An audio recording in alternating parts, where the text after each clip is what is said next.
So good evening and welcome, ladies and gentlemen. It is a huge honour and a privilege to introduce this book and this author to you this evening.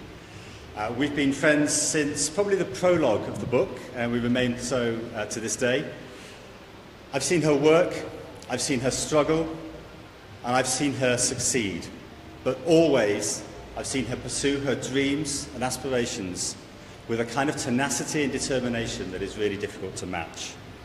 Our career paths have been very different, but the story of our journey is actually very similar. When I first read the book, it felt like I was reading my own story.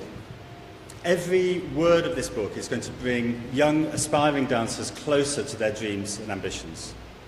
Dance styles and trends change. The athleticism of the dancers these days would have seemed impossible when I was on stage. But the core messages of the book, the hard work, the branding yourself well, the ability to stay focused, the being nice to people because it's a really small industry. All those messages still are as strong today as they have always been. Dance is a unique industry, and it's also a wonderful industry. It will take you across the globe. It will transport you emotionally and spiritually to a world of dreams. You'll meet interesting and exciting people, you'll see amazing places, you'll perform in front of inspired and inspiring audiences on stages that have seen some of the world's greatest performers. You might also find yourself dancing dressed as a penguin to promote a new book in a shopping mall in Leamington. But before all of that comes hard work, determination, drive, talent, and the ability to fall over, pick yourself back up, dust yourself down, and go again. There are a lot of quotes that I could use, and some are in this book. But the one I think sums it up well is from Samuel Beckett, who said, "Ever tried, ever failed, no matter. Try again, fail again, fail better." There's a lot of failure in this industry, perhaps more so than most. Not because we're all so bad, but because we're all constantly striving to do things that have never been done before. We're reaching for the stars, pushing ourselves beyond our potential, beyond our limits, reaching up for those stars to try and catch one and take the trip of a lifetime. So I'm going to interview Tyra in a couple of minutes. I just want to go through a couple of house rules, that sort of thing, before we start. So you can see there's a table full of books here. For everyone who's turned up this evening, as a thank you for your time and your effort getting here, grab one of those and take it with our compliments.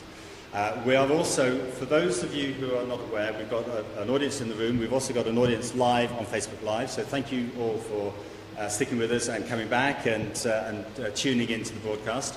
We have one signed copy for the best question that comes in from Facebook Live tonight. So get your thinking caps on.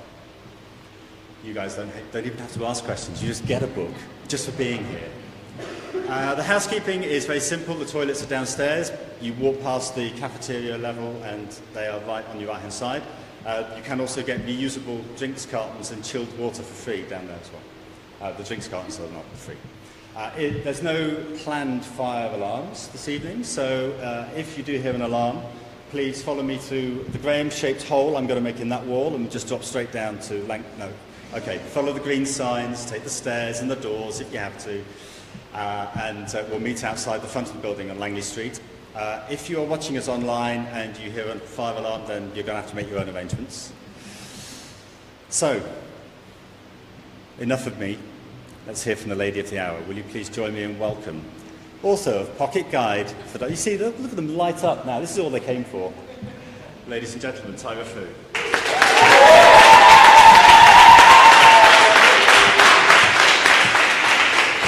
Hi, everybody.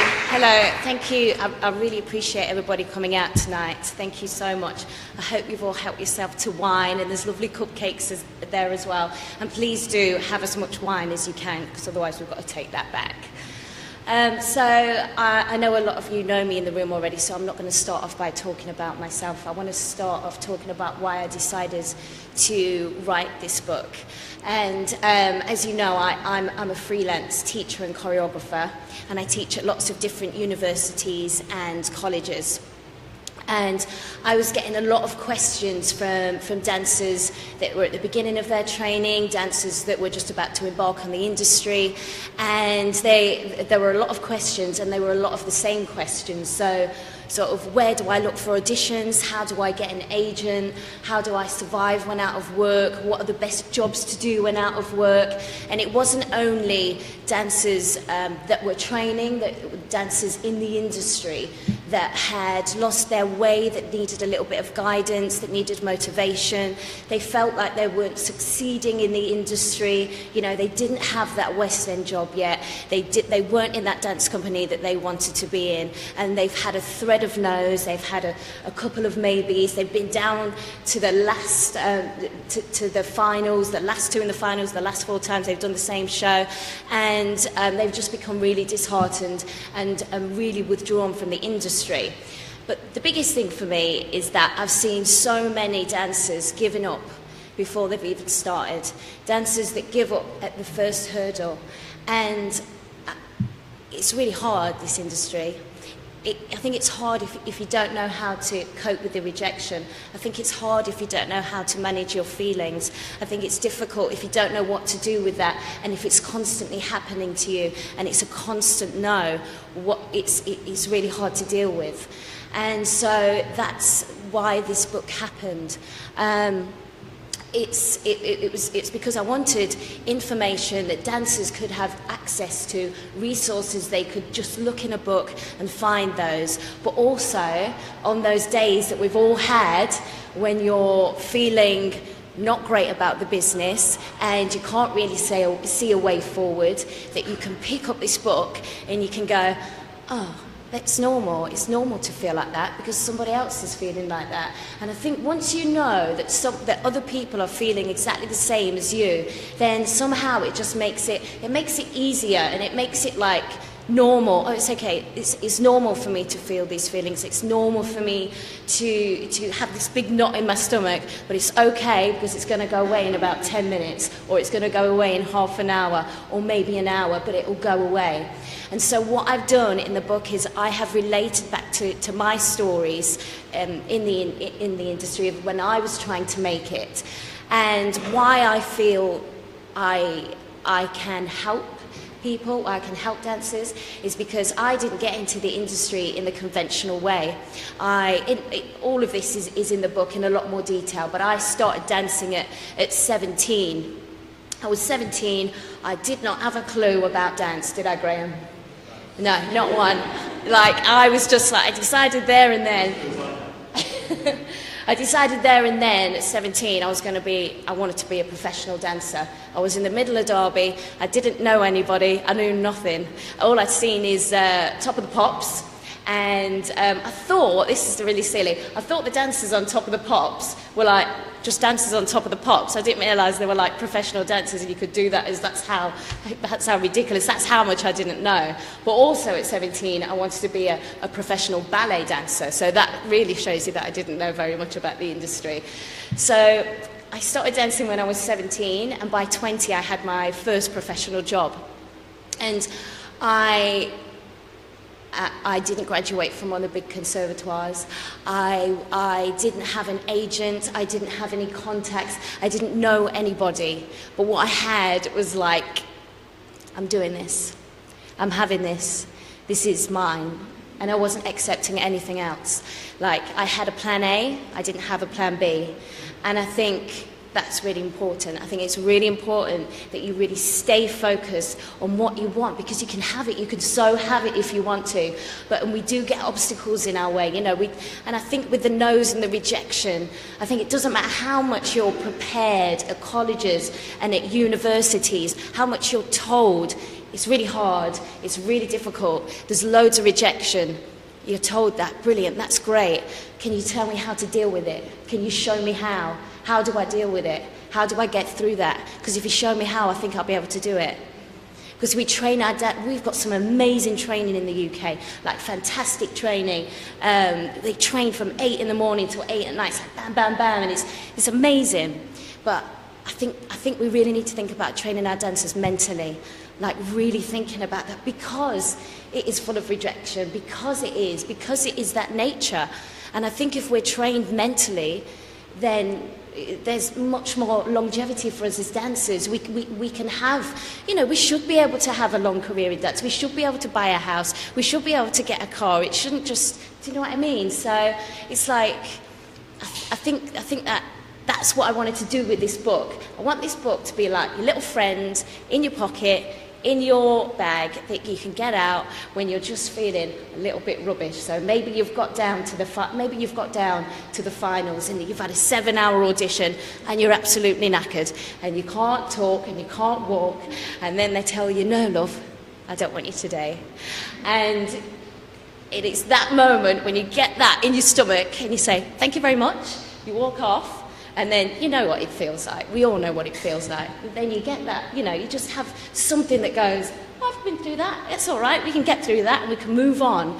It's about moving forward and not moving backwards.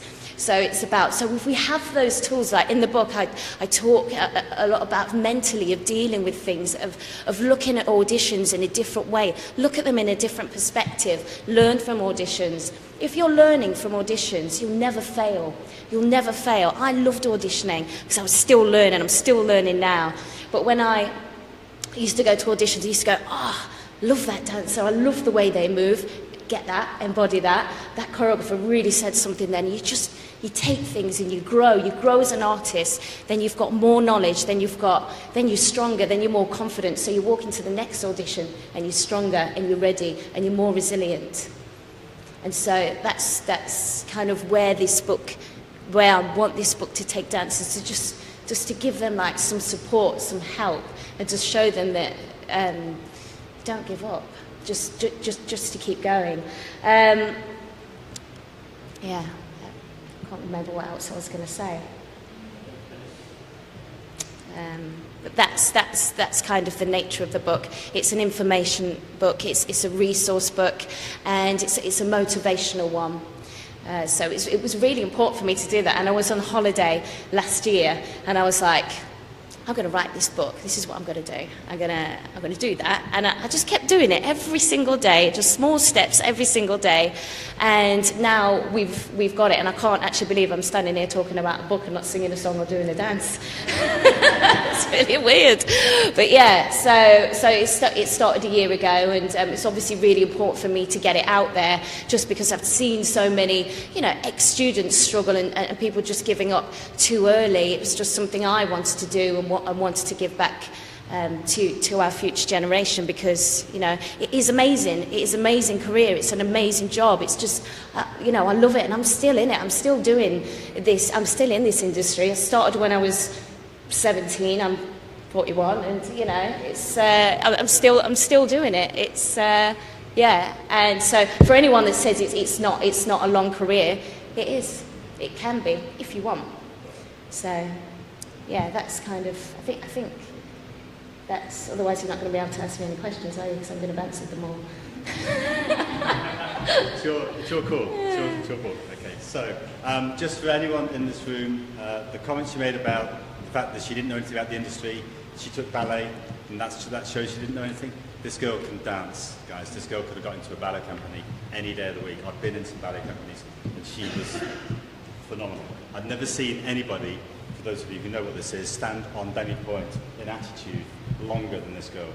We're already through the next exercise on the other side, and she's still standing there, just so you know. I thought we weren't going to get any questions online at all, but then, bless her, Claire Bale turned up with a question. So I'm going to kick off with that, because I like this question. And also, I did mention, right now, guys, online, if you ask a question, you're getting a book, because no one's asking you a question. There's loads of love, just so you know. There's loads of love, there's loads of hearts and kisses and claps and all kinds of emojis that I'm too old to recognise. Congrats, Tyra, amazing. Go Ty, Box Woo. I don't know what that means. That's some young speak, isn't it?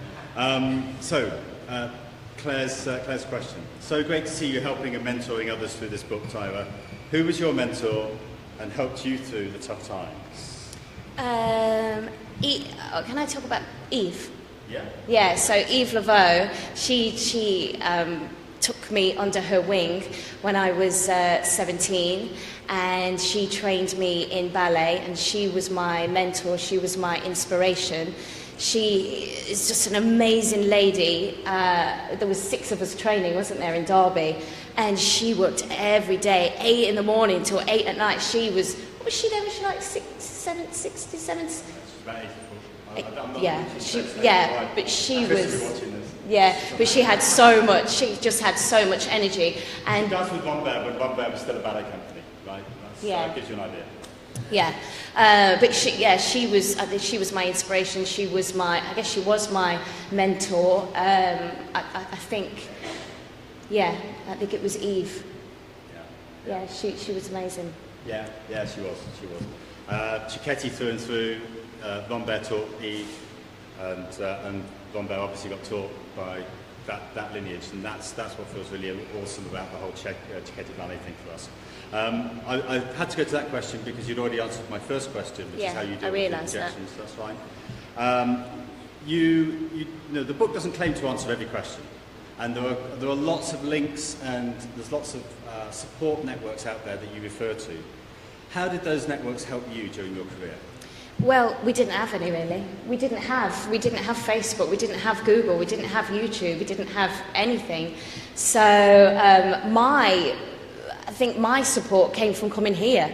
My support came from like coming to Pineapple and feel like you're amongst your industry and feeling like you're among dancers and people that wanted the same as you wanted. I mean, I used to come, because I only ever trained in ballet,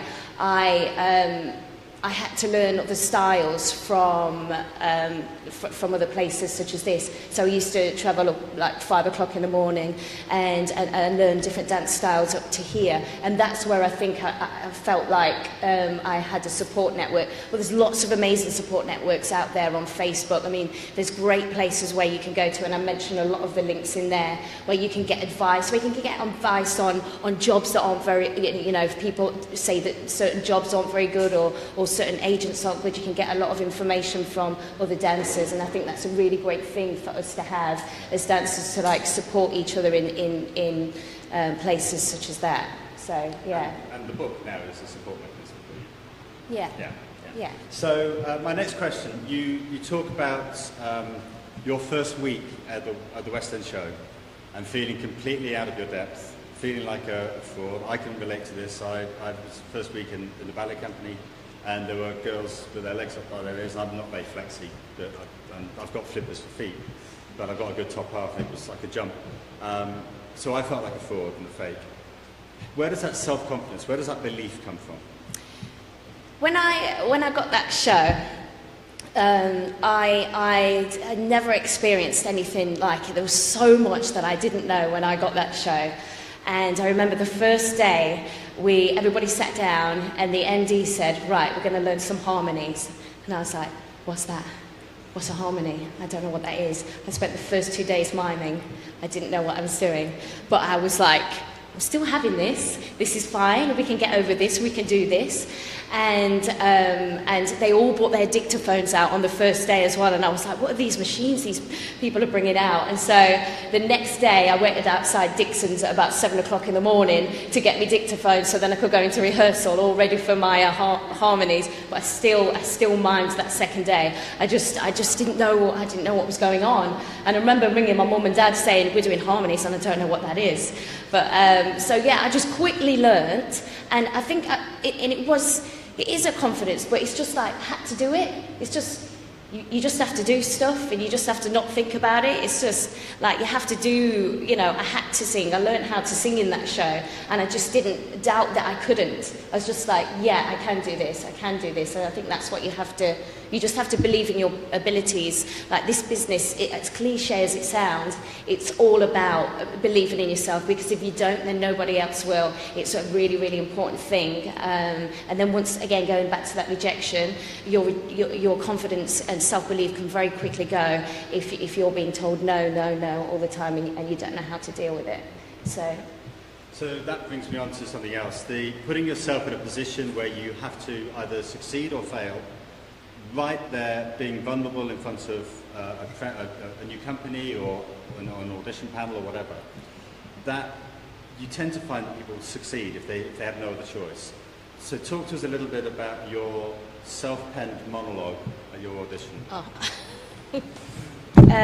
Right. I went for an audition. My agent rang me and said that I needed a monologue for an audition that I was going to at the National, and it was for quite a big director. And I didn't really know what a monologue was, and we didn't have Google and we didn't have YouTube, so I couldn't Google it and I couldn't do anything. So I just wrote one, and it was quite good. And so I actually really enjoyed doing it. I wrote it, and I wrote about an experience that I'd had, because I thought, right, if I'm going to do something, I should connect it to something that I've been through, and then I think I'll be able to do it okay. And I did, and I had to do it twice. But So yeah, I was, once again, I could have gone, I'm not going to go for that audition because I don't actually know, I don't know what a monologue is, and but I tried my best, and it just felt right. I felt like I could do it, so I just went ahead with it. And actually, the director got in contact with my agent to say they really liked me. They didn't give me the job, but they liked me, so it wasn't so bad. That's kind of a half no, isn't it, really? We don't want you for the part, but we like you. It's not you, it's us, you know. Okay, so guys, I appreciate you might have some questions. One of those questions might be, can we go and get a glass? Feel free to go and get a glass of wine while we're talking. Don't feel like it's going to be too inconvenient. I'm going to go to a couple of questions on. I've started something now, because I said they can get a free book. So, Love Flatties. Do you know who Love Flatties is? It's my sister. Really? Yeah. Okay. I'm not going to ask that why. Charlie and Love Flatties have asked pretty much the same sort of thing. What was your favourite part or memory from your career? I think it's when we did the Queen's Jubilee, when Brian May played on the top of there at Buckingham Palace. That was pretty cool. That was really cool. And then he came down and he was like, I was really nervous. And we were like, oh my God, yeah, that was amazing. Did I phone you on that day? I was on the Mall that day, and I phoned you, and you were like, yeah, how is it? Oh yeah, I'm fine. I'm backstage with Ozzy Osbourne. Yeah. Something like that. Yeah, we were at Buckingham Palace, and they had all these like different people. And so it was quite cool. I was the wrong side of the gates that day. Yeah, but I remember that really vividly, just looking it out, and yeah, it was just amazing. It was an incredible feeling. I mean, that feeling that you get, I think that's the thing as well. I think you always have to go back and you have to remember the feeling that you have when you're on stage, when the lights hit you, and you just have that most amazing feeling. I think that's what you have to remember when you're having those kind of not very good days as well. This is going to link to that, actually. I know it looks like I'm just ignoring you and on my phone, but I'm looking for the questions, and I can do two things at once, apparently. I've got a couple of these in slightly different ways. So let's go with Lisa's. Have you ever had a moment when you thought about giving it all up? And if so, what stopped you and made you carry on? And the second part of that question is, have you always been so wonderfully positive? I remember one time when I was in Derby, in the middle of Derby, and I was just staring at the ceiling because I was just so frustrated. And performers, we want to perform, we're really expressive, so we need to express. And we have so much energy to give, and we want to give so much, and when we can't, it's really difficult. So I remember just lying, staring at the ceiling in the middle of Derby, just like, I was just like numb. I just felt really numb. And then, so what I did was I rang my agent and I said, is there anything coming up? Is there anything coming up? And they said, well, we've got this thing, and they want like jazz contemporary dancers. And I went, yeah.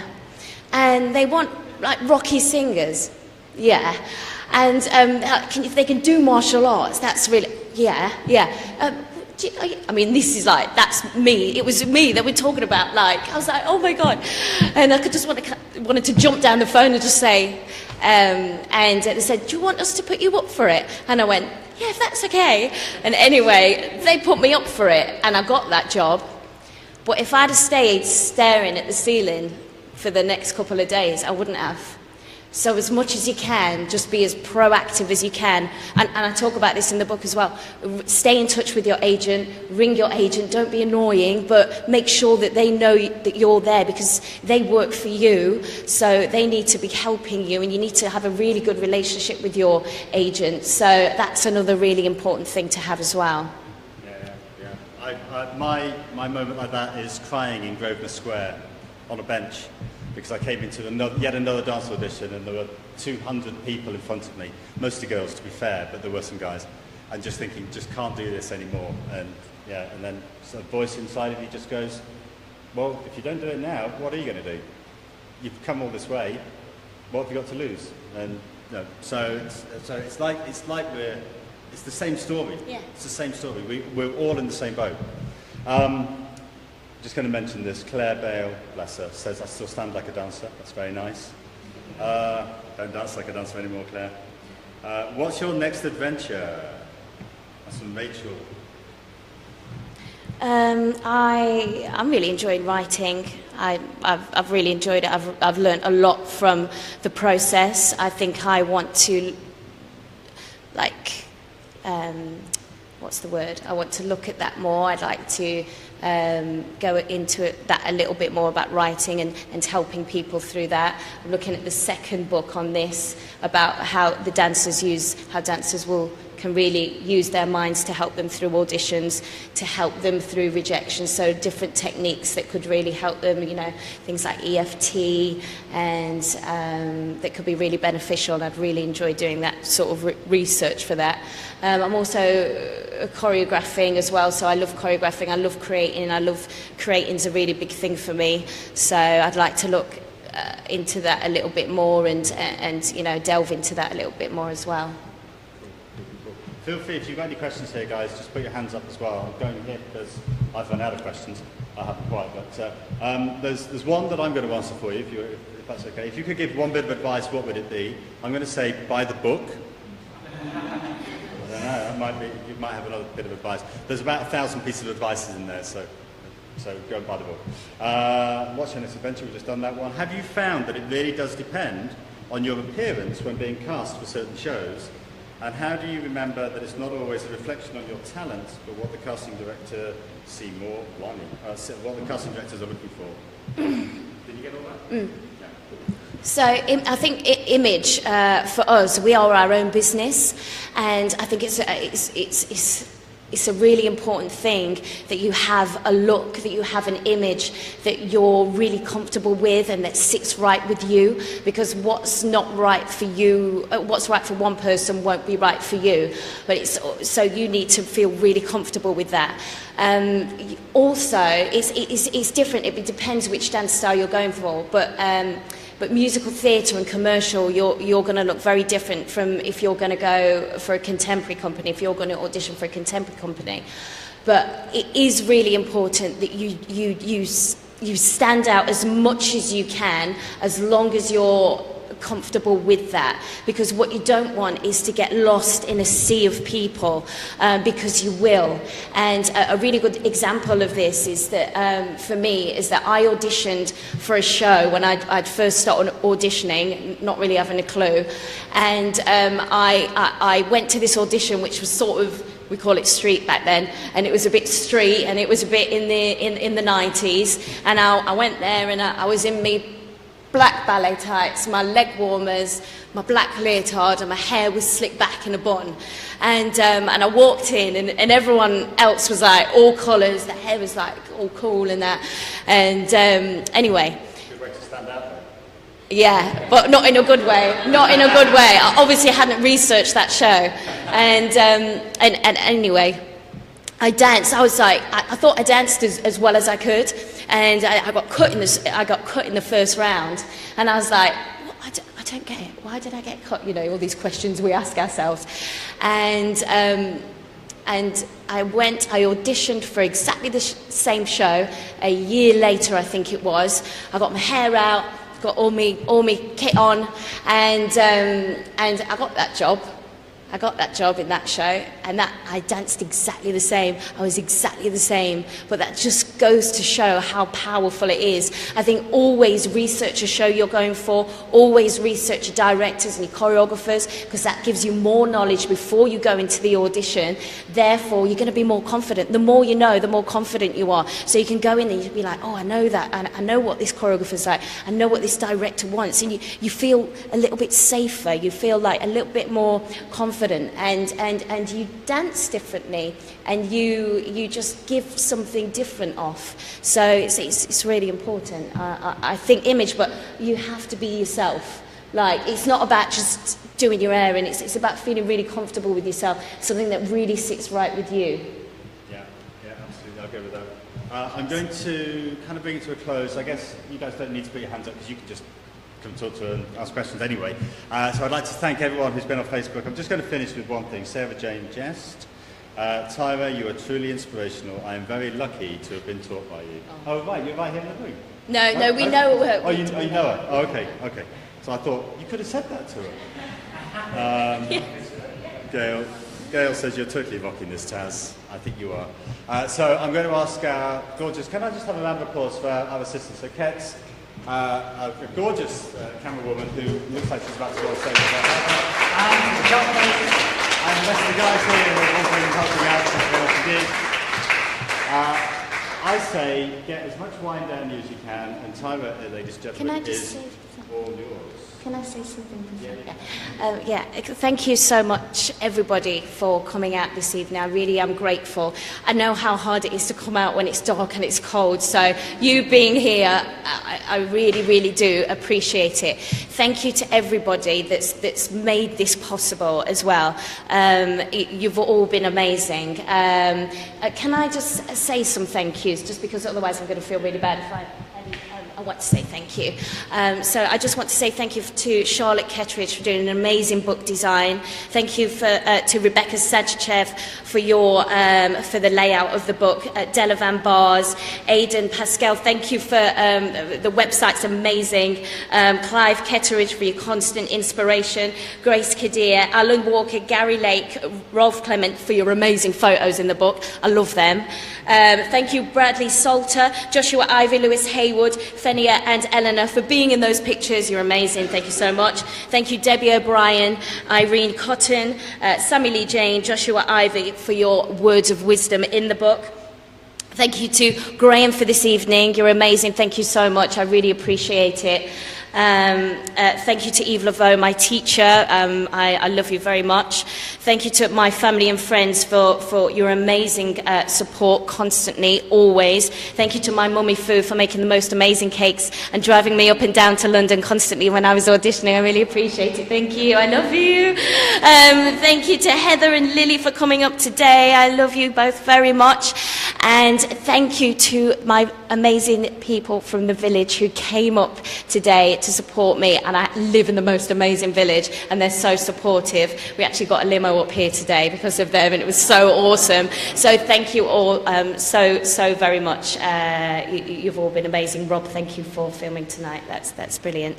So thank you guys. Have loads of wine, otherwise we have to take it back with us. So eat cake and eat wine. Yeah, in the limo, yeah. So thank you so much, and thank you to my lovely friend Nikki for coming all the way up today as well.